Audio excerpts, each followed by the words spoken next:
Mga pagbasa ng mga salita ng makapangyarihang Diyos. Ang mga responsibilidad ng mga leader at manggagawa. Ang mga responsibilidad ng mga leader at manggagawa, 15. B. Ang mga katangian ng pagkatao ng mga taong madalas na nambabatikos sa iba. Ngayon, pinagbahaginan natin ang iba't ibang aspekto na may kinalaman sa isyu ng pambabatikos at pagbabangayan sa isa't isa. Naarok ba ninyo ang kalikasan ng mga pagpapamalas na ipinakita ng iba't ibang uri ng mga individual na nabanggit sa mga aspektong ito? Magsimula tayo sa mga mahilig mambatikos sa iba.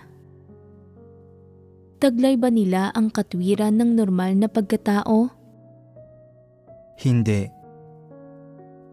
Ano ang mga pagpapamalas ng kawalan ng katwiran nila? Ano ang kanilang mga saloobin at prinsipyo sa mga tao, pangyayari, at bagay?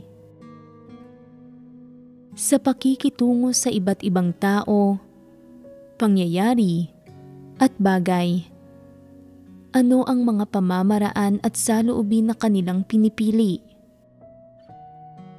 Halimbawa, ang kanilang hilig sa pakikipagtalo tungkol sa tama at mali, hindi ba't isa itong uri ng saloobin na pinanghahawakan nila sa mga tao, pangyayari, at bagay?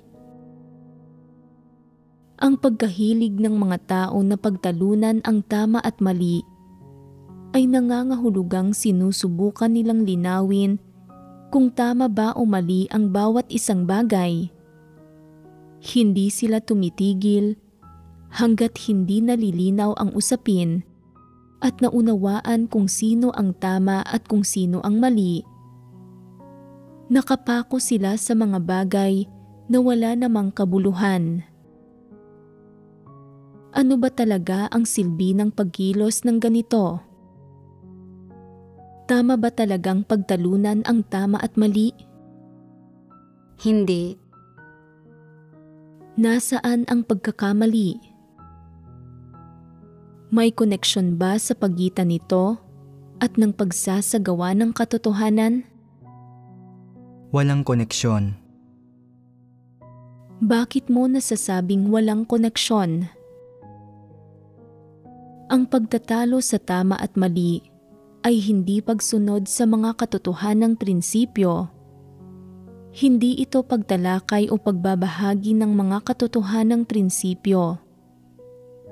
Sa halip, laging pinag-uusapan ng mga tao kung sino ang tama at kung sino ang mali, kung sino ang nakagawa ng tama at kung sino ang nagkamali, kung sino ang nasa katwiran at kung sino ang hindi, kung sino ang may matinong katwiran at kung sino ang wala, kung sino ang nagpahayag ng mas mataas na doktrina. Ito ang sinusuri nila. Kapag sinusubok ng Diyos ang mga tao, lagi nilang sinusubukang makipagtalo sa Diyos. Lagi silang nakakaisip ng ipapalusot. Tinatalakay ba ng Diyos ang gayong mga bagay sa iyo? Tinatanong ba ng Diyos kung ano ang konteksto? Tinatanong ba ng Diyos ang mga rason at dahilan mo? Hindi niya itinatanong. Tinatanong ng Diyos kung may saloobin ka ng pagpapasakop o paglaban kapag sinusubok ka niya. Tinatanong ng Diyos kung nauunawaan mo ba o hindi ang katotohanan, kung mapagpasakop ka ba o hindi. Ito lamang ang itinatanong ng Diyos at wala ng iba. Hindi itinatanong sa iyo ng Diyos kung ano ang dahilan ng kawalan mo ng pagpapasakop. Hindi niya tinitingnan kung may maganda ka bang rason. Talagang hindi niya isinasaalang-alang ang gayong mga bagay. Tinitingnan lang ng Diyos kung naging mapagpasakop ka ba o hindi. Kahit ano pa ang kapaligirang tinitirahan mo at kung ano ang konteksto, ang masusing sinisiyasat lang ng Diyos ay kung may pagpapasakop ba sa iyong puso, kung mayroon ka bang saloobin ng pagpapasakop. Hindi nakikipagdebate sa iyo ang Diyos sa kung ano ang tama at mali. Walang pakialam ang Diyos sa kung ano ang mga rason mo. Ang mahalaga lamang sa Diyos ay kung tunay kang mapagpasakop. Ito lamang ang hinihingi sa iyo ng Diyos. Hindi ba't isa itong katotohanang prinsipyo? Ang uri ng mga taong mahilig makipagtalo sa kung ano ang tama at mali, na gustong-gustong nakikipagbangayan, may mga katotohanang prinsipyo ba sa kanilang puso? Wala. Bakit wala? Kahit kailan ba ay pinagtuunan nila ng pansin ang mga katotohanang prinsipyo?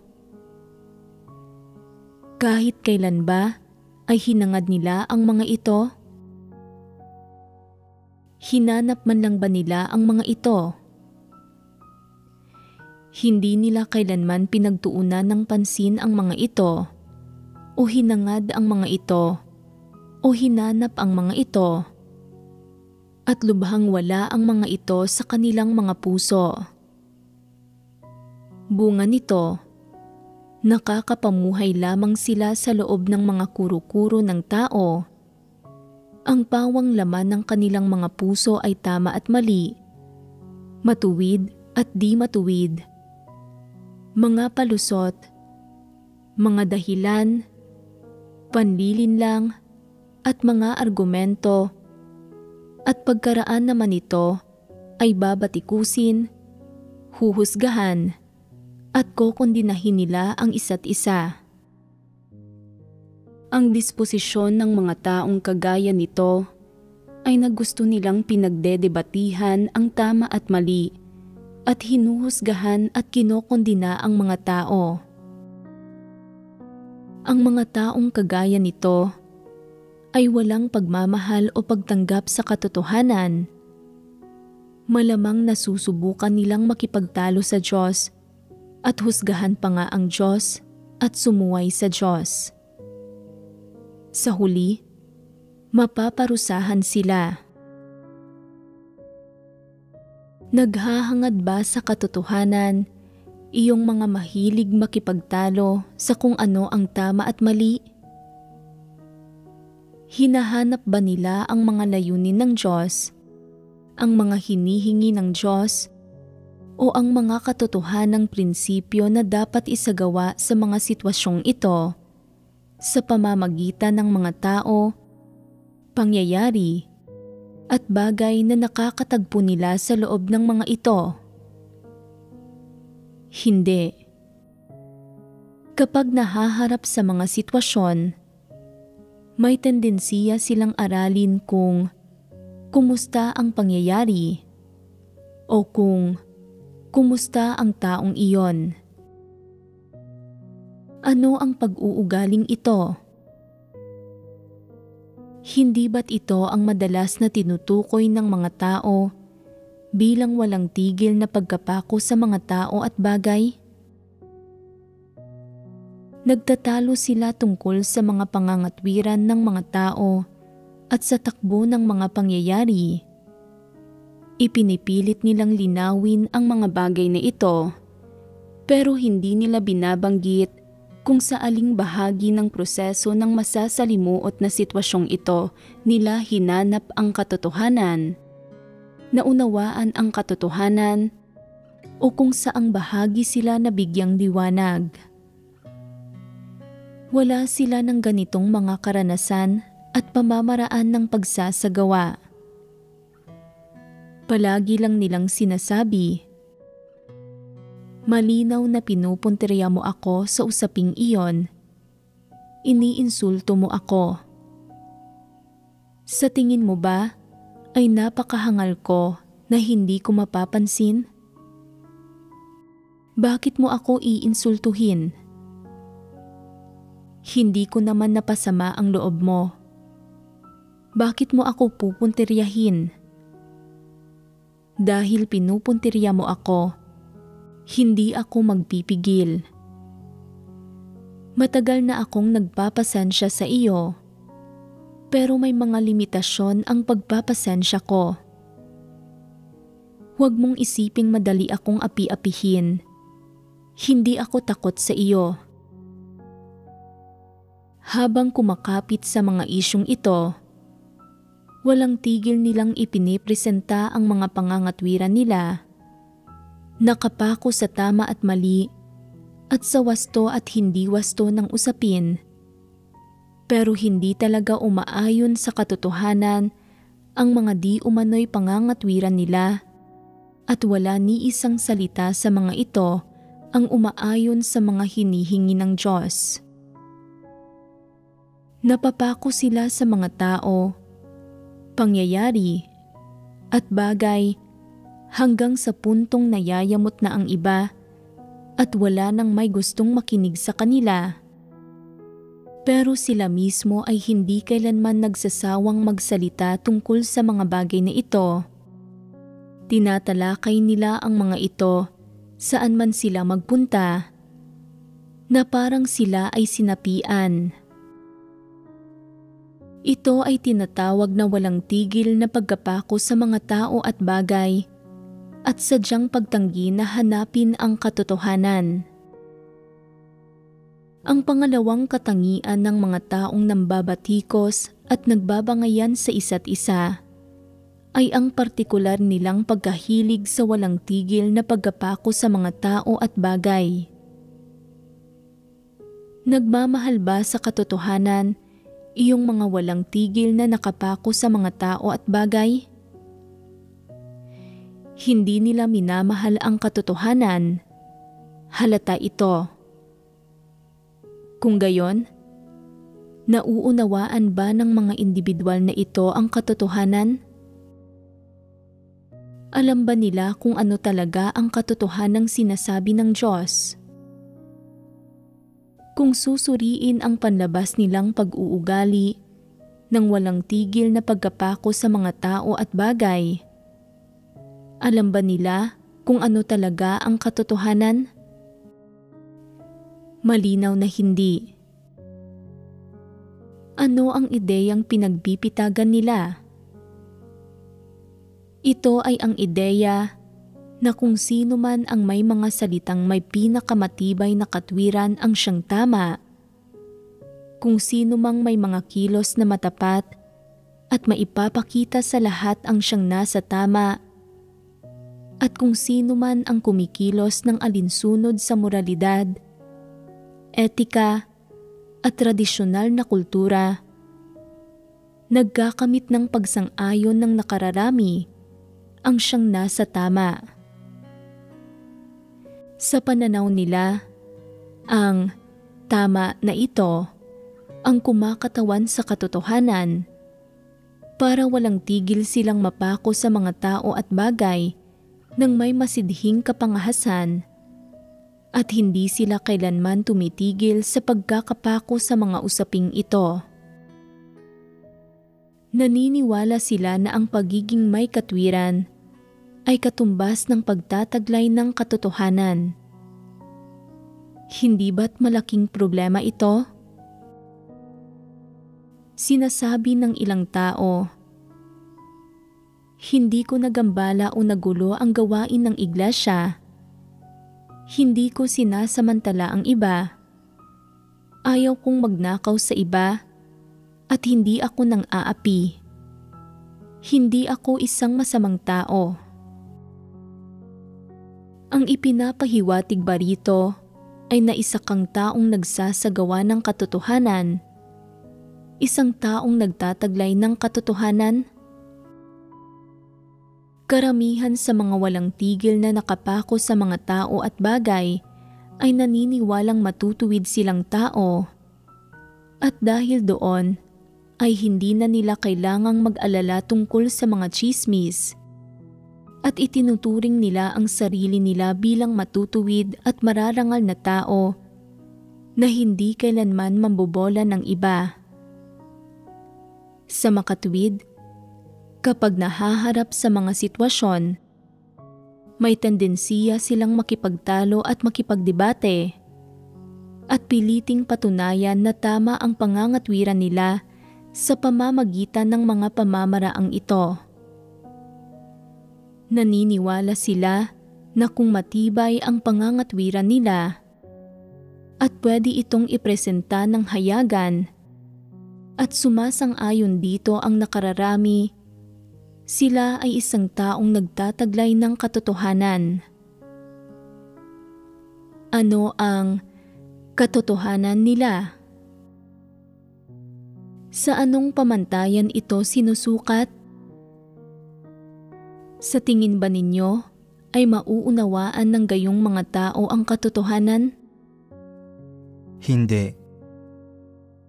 Sa makatuwid, palagi silang walang tigil na nakapako sa mga tao at bagay at buong katigasan silang nakatuon sa mga ito. Hindi nauunawaan ng mga taong ito ang katotohanan, kaya palagi nilang sinasabi, "Hindi ko naman napasama ang loob mo. Bakit palagi mo akong pinupuntirya? Mali ang ginagawa mong pagpuntirya sa akin." Naniniwala sila, kung hindi ko napasama ang loob mo, hindi mo ako dapat tratuhin sa ganitong paraan.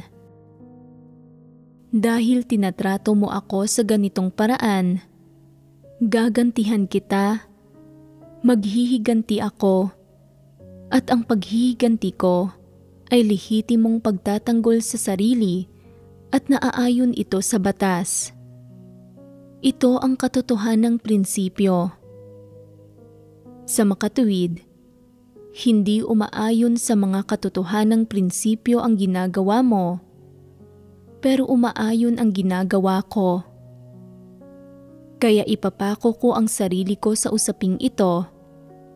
Palagi kong uungkatin ang isyong ito at palagi kitang babanggitin. Naniniwala silang ang walang tigil na pagkapako sa mga tao at bagay ay umaayon sa mga katotohanang prinsipyo. Pero hindi ba't isa itong malaking pagkakamali? Isa nga itong malaking pagkakamali at mali sila ng pagkakaayon. Ang walang tigil na pagkakapako sa mga tao at bagay ay ganap na ibang usapin kaysa sa pagsasagawa ng katotohanan. Ito ang pangalawang problema sa pagkatao ng mga taong ito. Walang tigil silang nakapako sa mga tao at bagay. Saan nauugnay ang mga problema ng pagkatao? Hindi ba't nauugnay ang mga ito sa kalikasan ng isang tao? Maraming taon nang nananampalataya sa Diyos ang mga taong ito, pero hindi nila nauunawaan ang katotohanan at iniisip nila na ang mga terminong alam nila, gaya ng pagiging bukas at totoo, matuwid at matapat, prangka at walang pag-aalinlangan, diretsahan at marangal, at iba pa, ay esensyal sa kung paano umasal at itinuturing nila ang mga bagay na ito bilang ang mga katotohanang prinsipyo. Maling-mali ang pananaw na ito. Ang mga taong nambabatikos sa isa't isa at may tendensiyang makipagbangayan ay may hindi normal na pagkatao. Ang unang aspekto nito ay ang pagkahilig na makipagtalo sa kung ano ang tama at mali. Ang pangalawa ay ang walang tigil na pagkapako sa mga tao at bagay. Ano ang ikatlong aspekto? Hindi ba't ito ay ang ganap nilang pagtanggi na tanggapin ang katotohanan? Ni hindi nga nila matanggap ang iisang tamang pahayag. Iniisip nila, kahit na tama ang sinasabi mo, kailangan mo pa rin akong tulungan na hindi mapahiya. Kailangan mong magsalita ng maingat at huwag akong saktan. Kung ang mga salita mo ay matalas at pwede kong ikapahiya, dapat sa pribado mo sabihin sa akin ang mga ito. Hindi mo ako dapat saktan sa harap ng maraming tao nang walang pagsasaalang-alang sa pagpapahalaga ko sa sarili at hindi ako binibigyan ng tsansang makaalis sa nakakahiyang sitwasyong ito. Dagdag pa rito, mali ang sinasabi mo, kaya dapat akong gumanti. Sa mas malulubhang kaso, nanlalaban ang ganitong mga uri ng tao. Gaano man katama ang mga salita mo, hindi ko tatanggapin ang mga ito. Ayos lang kung magsasalita ka tungkol sa ibang tao, pero hindi ayos na puntiryahin mo ako kahit na tama ka. Kahit kapag nagbabasa ng mga salita ng Diyos, kung nararamdaman nila na pinupuntirya o inilalantad sila ng mga salita ng Diyos, nakakaramdam sila ng pagtutol sa mga salitang iyon at ayaw nilang makinig sa mga ito. Sadyang dahil nahaharap lang sila sa mga salita ng Diyos, hindi nila kayang makipagtalo sa Kanya.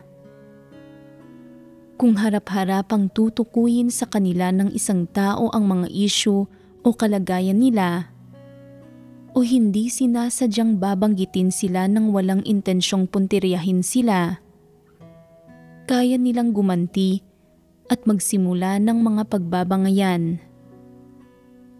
Hindi ba't nangangahulugan ito na ganap na tumatangging tumanggap sa katotohanan ang gayong mga individual? Ito ang pagkataong diwa nila, isang ganap na pagtangging tanggapin ang katotohanan. Kaya, anuman ang nilalaman ng mga pagbabangayan nila o saan man nangyayari ang mga pagbabangayang ito, malinaw ang pagkatao ng gayong mga tao.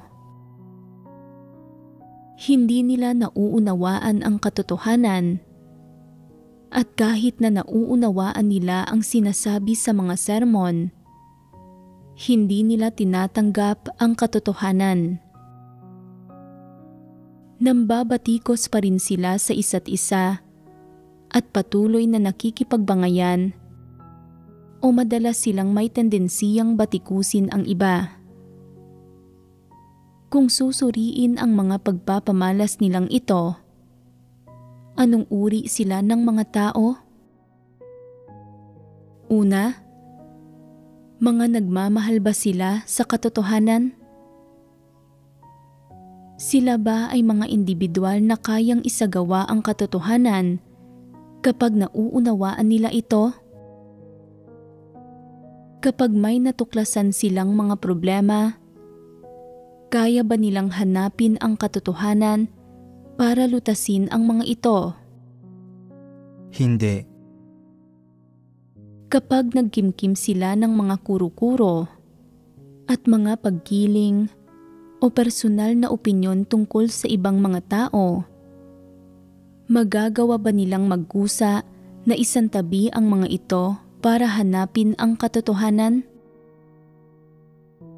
Hindi nila kayang gawin ang alinman sa mga bagay na ito.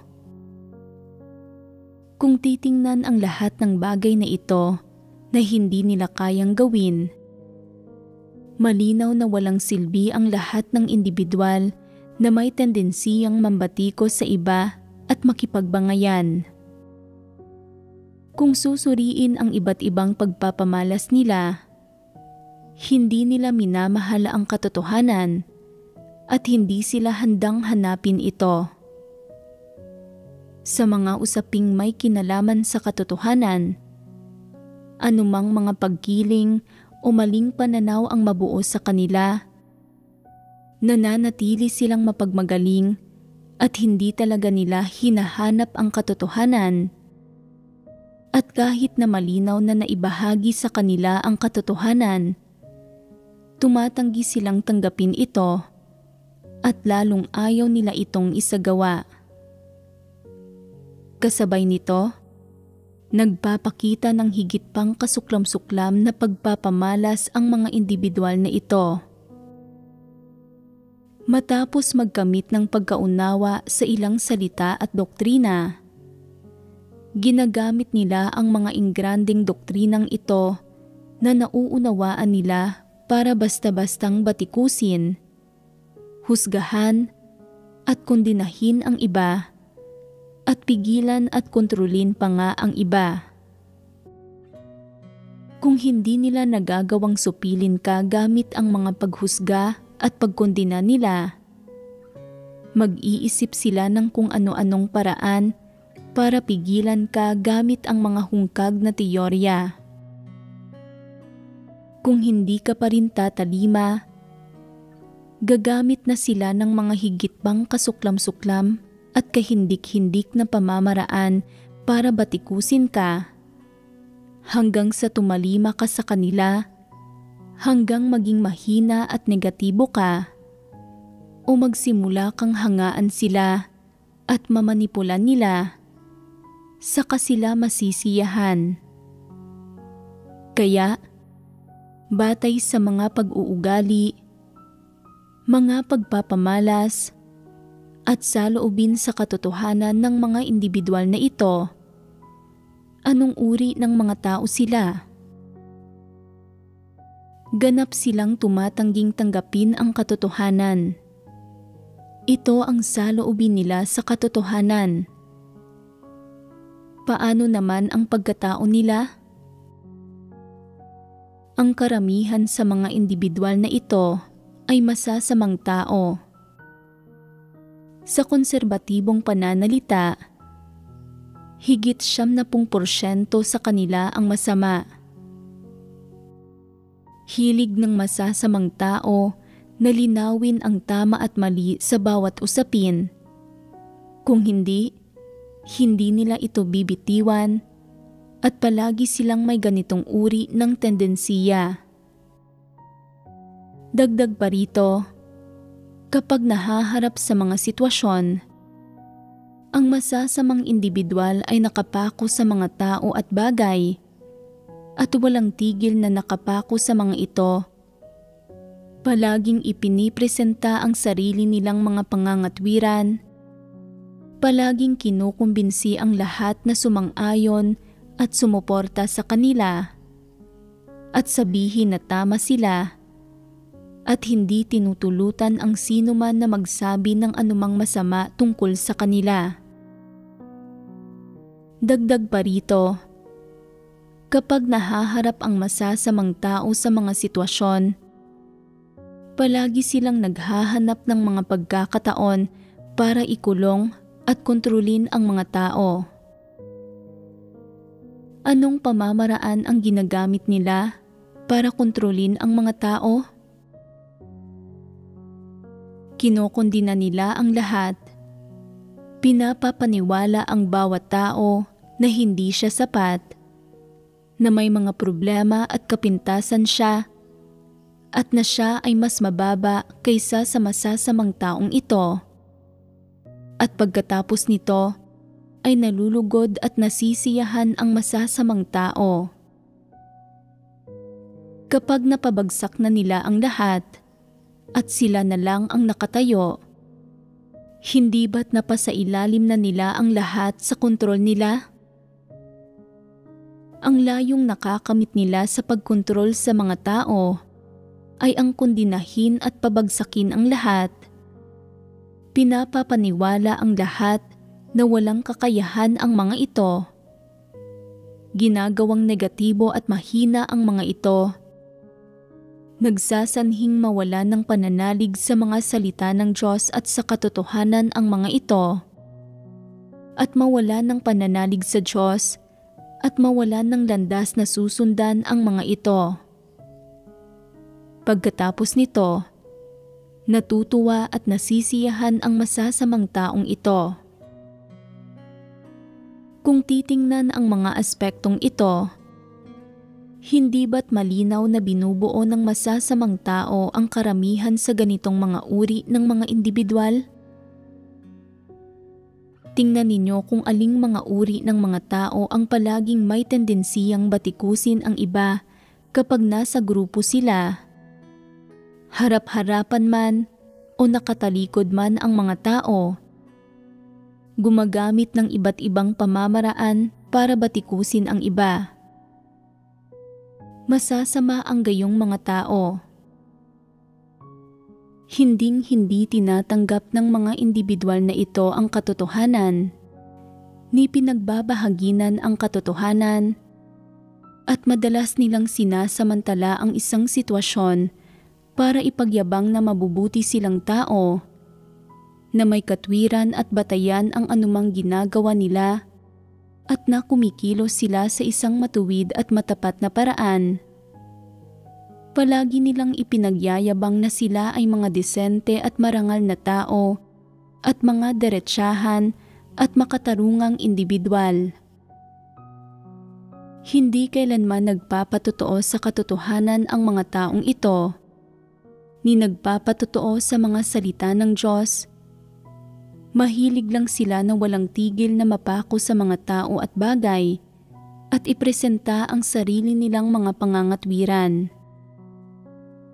Ang intensyon at layo nila ay mapaniwala ang mga tao na mabubuti silang tao at na nauunawaan nila ang lahat ng bagay. Tungkol sa mga nasa iglesia na madalas mambatikos at magbangayan sa isa't isa, ito man ay ang mga nagpapasimula ng mga pambabatikos o iyong mga nababatikos. Kung nagagambala at nagugulo ang buhay iglesia, dapat tumindig ang karamihan ng tao para bigyan sila ng babala at limitahan sila. Hindi dapat bigyan ng oras ang mga taong ito na mag-amok at gumawa ng masasamang bagay, ni dapat tulutan na makaapekto sa iba sa pamamagitan ng pagbubulalas ng personal nilang galit at paghahangad ng paghihiganti dahil sa mga personal nilang sama ng loob at pansamantalang galit. Siyempre, dapat masigasig ding tuparin ng mga leader ng iglesia ang mga responsibilidad nila. Epektibong nililimitahan ang mga taong ito mula sa paggambala at panggugulo sa buhay iglesia at pinoprotektahan ang karamihan ng tao mula sa pagkabagabag. Kapag nambabatikos at nagbabangayan ang mga tao sa isa't isa, dapat maagap na pigilan at limitahan ng mga leader ng iglesia ang mga ito. Kung hindi makakalutas sa problema ang pagtatangkang pigilan at limitahan ang mga ito, at patuloy na mambabatikos at magbabangayan sa isa't isa ang mga ito, ginugulo ang iba at patuloy na pinipinsala ng mga ito ang buhay iglesia, dapat na paalisin o patalsikin ang gayong mga individual. Ito ang responsibilidad ng mga leader ng iglesia. Nagbahaginan tayo ng marami-rami tungkol sa mga pag-uugali at pagpapamalas niyong mga nambabatikos at nagbabangayan sa isa't isa. Maikli rin nating hinimay at pinagbahaginan ngayon lang ang tungkol sa pagkatao nila, na magbibigay kakayahan sa inyo na magkamit ng higit na pagkilatis sa kanila, at magbibigay kakayahan sa karamihan sa inyo na malaman kung ano ang nangyayari at maagap silang makilatis kapag nagsasalita at kumikilos sila. Kapag mas lubusan ninyong nauunawaan at nalalaman ang diwa ng mga taong ito, mas mabilis ninyo silang makikilatis at dahil dito ay mababawasan ng mababawasan ang panggugulo nila sa inyo. Dapat maging malinaw sa karamihan sa inyo ang tungkol sa pinsalang idinudulot sa buhay iglesia at sa hinirang na mga tao ng Diyos, niyong mga nambabatikos at nagbabangayan sa isa't isa. Ang ganitong mga uri ng tao ay tiyak na hindi pagninilayan ang sarili nila at hindi titigil sa pakikipag-away. Kung hindi sila agarang pangangasiwaan at papaalisin, magdudulot sila ng patuloy na mga paggagambala at kaguluhan sa buhay iglesia. Sa makatuwid, ang pangangasiwa at pagpapaalis sa gayong mga tao ay isang napakahalagang item ng gawain para sa mga leader ng iglesia at hindi ito dapat kaligtaan.